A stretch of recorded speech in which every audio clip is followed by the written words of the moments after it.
Bonjour Marc Guy. Bonjour, monsieur Thibault. Bonjour, vous êtes donc, on le disait, un délégué du Front National aux Antilles-Guyane, secrétaire départemental de la Fédération guadeloupéenne du Front National. On est à J-48 du premier tour de l'élection présidentielle. Jeudi soir, Marine Le Pen annonçait sur France 2 ne disposer que de 452 signatures. On est donc également à J-11 pour le recueil des parrainages. Ce sera le 16 mars. Est-ce que cette sortie de la candidate du Front National était un moyen à la fois pour faire bouger le landerneau politique et prendre les Français à témoin? Écoutez, actuellement on n'a pas le compte des voix, il nous manque toujours 48 voix. Vous savez que chaque fédération a donné des instructions à leurs mandants de ne pas donner leur voix au Front National. Donc c'est pour ça qu'on est en train de ramer pour essayer de collecter les voix qui nous manquent. Alors cette sortie de Marine Le Pen, Marc Guy, est-ce que c'est également, on sait que le Front National, est-ce que Marine Le Pen s'est positionnée en victime d'un système, notamment celui des parrainages, et ainsi réveiller les électeurs? Oui, c'est-à-dire qu'elle fait appel au sens civique des citoyens, des maires, de tous les élus. Parce que si elle n'est pas si elle n'est pas en course, si elle n'est pas en lice, c'est un déni de démocratie. On peut pas imaginer qu'une candidate qui a fait 25, qui fait entre 20 et 25, contrairement à ce qu'on dit sur les ondes, puisse pas participer. Mais ça, nous, de toute façon, nous le savions. Hein. Nous sommes en guerre psychologique contre le nouvel ordre mondial, qui ne veut absolument pas que les patriotes puissent gouverner. Alors Marc Guy, dites-nous, est-ce que vous avez pu obtenir des parrainages d'élus dans la région Antilles-Guyane et êtes-vous encore en train de tenter d'en recueillir? Non, absolument pas. Nous n'avons pas de parrainage Antilles-Guyane. Alors, à titre personnel, Ouais. permettez-nous de revenir sur un événement de la semaine dernière. À titre perso, comment réagissez-vous à l'agression d'Audrey Pulvar et Arnaud Montebourg par des extrémistes, on va dire? Oui, non, mais l'agression est totalement condamnable, ça fait aucun doute. Toute agression est condamnable. Le problème, c'est que ils ont absolument, ils ont absolument accusé le Front National, alors qu'il n'y a aucune preuve que ça soit le Front National. D'ailleurs, en fin de compte, on est pratiquement sûr que ce sont des hooligans du Paris Saint-Germain qui étaient là en train de s'alcooliser. Et ils ont vu passer le couple, ils en ont profité pour lancer des anathèmes et profiter pour mettre le Front National en avance pour créer un conflit. Mais c'est Pulvar et Montebourg ils font le même scénario que Carpentras. C'est-à-dire qu'on essaye de diaboliser le Front National pour l'empêcher d'obtenir, les voix des supporters. Alors, on a l'impression qu'à l'approche du premier tour de la présidentielle, les positions se radicalisent avec une Marine Le Pen qui revient davantage ces derniers jours sur les thèmes porteurs du FN comme l'insécurité ou encore l'immigration. Non, ce sont des thèmes qu'on n'a jamais abandonnés. Mais l'immigration, de toute façon, on sait très bien. La France a 10 millions d'émigrés, nous avons 8 millions de pauvres, 5 millions de chômeurs. C'est complètement irresponsable de continuer à faire rentrer des gens alors que la France n'a pas d'argent. La France ne peut pas prétendre être le Christ du monde entier. Donc c'est une position raisonnable, c'est-à-dire qu'à un moment donné, il faut dire écoutez, on s'excuse, mais la cour est pleine, on n'a plus d'argent, on peut plus vous maintenir, donc ne rentrez pas. Alors, la France forte, slogan du président candidat de l'UMP, apparaît aux yeux de certains comme un moyen de séduire des sympathisants de votre parti. Il y a eu les discours de Claude Guéant et puis Nicolas Sarkozy à Bordeaux encore pendant le week-end. Comment le FN doit-il faire, selon vous, pour garder ses sympathisants et ses électeurs potentiels? Le FN n'a absolument rien à faire. Les partisans du FN restent le FN. Le peuple français qui décide de voter pour Marine Le Pen continuera à voter par Marine Le Pen.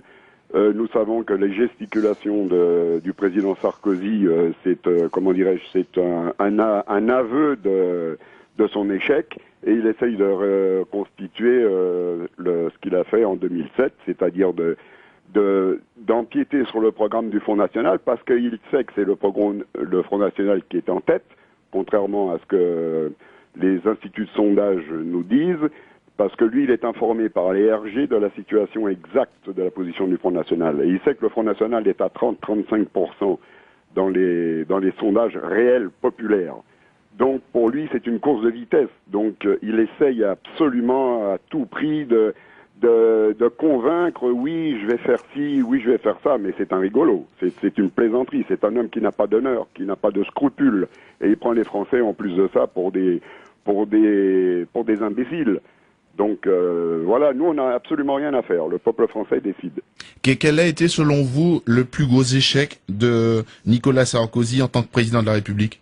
Le plus gros échec, c'est-à-dire que c'est pas le président de la République française, c'est le président de nouvel ordre mondial. C'est-à-dire qu'il ne s'intéresse pas à la France et il fait tout son possible pour ruiner la France. Tous ses actes durant son quinquennat a été fait de ruiner la France. Il a commencé déjà à vendre 600 tonnes d'or aux États-Unis pour soutenir le dollar. Personne ne lui a donné l'autorisation de vendre de l'or de la Banque de France. 600 tonnes d'or. Et maintenant, où sont les intérêts de cet or vendu, étant donné que l'or a doublé, on ne sait pas. Toutes ces actions ont été contre la France.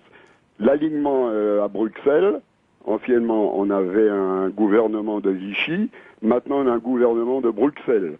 Donc toutes les lois de Bruxelles sont contre la France, contre l'agriculture française, contre l'industrie française, contre le peuple français. Voilà le président des Français. Alors Marine Le Pen et le Front National seraient favorables à une rupture de cette politique et de cette stratégie européenne? Absolument. Je vous donne un exemple. Pour la banane de la Guadeloupe et de la Martinique, qui nous met à mort? La communauté européenne. C'est elle qui ne veut absolument pas que nos bananes se vendent sur le marché. Il favorise les multinationales américaines au détriment des bananes nationales. Je vous donne un exemple. La banane guadeloupéenne et martiniquaise sont contrôlées au niveau des pesticides et des produits toxiques. Nous utilisons 1 kilo de pesticides pour 1 tonne de bananes. Les bananes d'Amérique centrale rentrent en France avec 70 kilos de produits toxiques pour la même tonne de bananes. Et en plus de ça, ils nous supplantent sur notre propre marché français. Ça veut dire que nos bananes à nous, on arrive, on en prend, on va dire, quelques centaines de tonnes, et le reste, on nous dit, vous allez les vendre en Tchécoslovaquie, en Hongrie, et pour laisser la place aux multinationales américaines. C'est proprement scandaleux. Alors, si on vous demandait de présenter rapidement les idées phares du projet du Front National pour cette présidentielle, que mettriez-vous en avant? C'est-à-dire, nous, la préférence française, nationale, bien entendu, nous défendons les intérêts français en priorité. Production de la banane, vente exclusive des 300 000 tonnes actuelles, 250 000 actuelles, sur le marché français, exclusivement sur le marché français. Nous recréons l'agriculture, c'est-à-dire préférence nationale toujours. En Guadeloupe, par exemple, anciennement, on faisait 150 000 tonnes. Actuellement, on n'en fait que 55 000. Donc, nous replantons des bananes pour arriver à notre quota de 150 000 tonnes. Nous recontinuons à planter des melons pour vendre des melons en France au lieu de vendre des melons du Maroc. Nous replantons de l'aubergine pour revendre en France. Donc, nous faisons la préférence nationale, protection de l'agriculture française. Alors tout à l'heure, vous avez parlé donc des infos, des renseignements généraux ou encore de la guerre des sondages qui fait rage actuellement. Les enquêtes d'opinion évoluent au fil des jours. Ces derniers jours de campagne, avant le 16 mars notamment, et donc la bataille des parrainages, ce sera quoi pour le FN? C'est-à-dire la bataille des parrainages. Vous parlez sur le territoire national. Et même avec les régions d'outre-mer. Oui, non, mais bien entendu. C'est-à-dire nous avons fait un appel au peuple. Bon, maintenant le peuple décidera. Comment dirais-je, les autres partis, le binôme, là, le PS et le l'UMP, font tout leur possible pour essayer qu'elle ne passe pas, que le Front National ne passe pas, puisque eux reçoivent leurs ordres des banques, c'est-à-dire du Bilderberg Group, qui veut absolument pas, et il veut niveler toutes les nations à l'intérieur de l'Europe. Donc, qu'est-ce que vous voulez, on attend, on verra bien. Alors, Marc Guy, vous êtes chargé du développement du Front National aux Antilles et en Guyane. Oui. Le FN n'est pas pour l'heure impliqué lors des scrutins ici. Dans quelques mois, il y aura les législatives. Est-ce qu'il y aura des candidature du FN aux Antilles et en Guyane pour les législatives. Oui, oui, je pense qu'il y aura des candidatures, mais de toute manière, c'est pas nous qui décidons, c'est la commission d'investiture du Front National qui décidera de qui sera nommé, pas nommé, qui fera quoi, et donc, mais il est... Avez-vous des appels à candidature? C'est ça la question. Oui, oui, absolument, absolument. Dans les 3 régions? Dans les 3 régions, oui, absolument. Très bien. En tout cas, merci beaucoup. Merci Marc Guy d'avoir répondu à nos questions depuis la Guadeloupe. Je vous remercie également à vous et je remercie les auditeurs. Merci, bonne fin de journée. Je rappelle que Marc Guy est donc le secrétaire départemental du Front National Guadeloupe et chargé du développement de ce parti aux Antilles et en Guyane.